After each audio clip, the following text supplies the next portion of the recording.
Hello అండి. Welcome back to our YouTube channel Bujji talks. ఈ లచ్చక్క TV official వాళ్ళ ఛానల్‌లోంచి videos చూస్తా ఉన్నాను. ఇప్పుడు పిల్లలు చనిపోయారని, లేతే నువ్వు ఇంట్లోంచి బయటకి పో అని, లేతే వాళ్ళ అన్నయ్యని ఇంట్లోంచి పంపించేసినట్టు, లేకపోతే వాళ్ళ అన్నయ్యకి పెళ్ళని, లేతే కొన్ని రోజుల తర్వాత పెళ్లి అయిపోయిందని, పెళ్లి లేదా ఆ అమ్మాయి ఏదో మోసం చేసిందని, అంటే ఏదో ఒక విషయంలో ఏదో ఒకలా, లేకపోతే పిల్లలు చనిపోయారని చెప్పేసి ఇలాంటి వీడియోలు చేస్తూ ఉంటుంటే చూడడానికి కొంచెం చిరాకుగా అనిపిస్తూ ఉంటుంది కదా!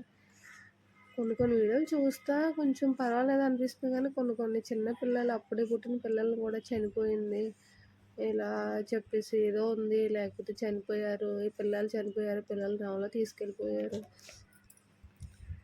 అలాంటి వీడియోలు చేయడం కరెక్ట్ కాదని నాకనిపిస్తుంది.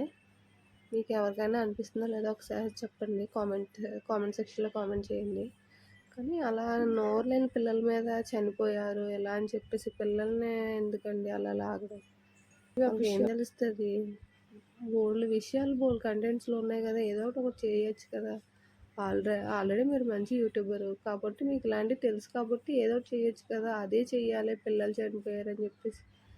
బయట వాళ్ళ పిల్లలు గట్ట కాదు కదా! చంటి పిల్లలు వాళ్ళకేం తెలుస్తది నోరులేని పిల్లలకి. కొంచెమైనా మనకు కూడా కొంచెం అనిపించాలి కదా! చిన్న దెబ్బ తగిలితేనే మనం తట్టుకోలేము.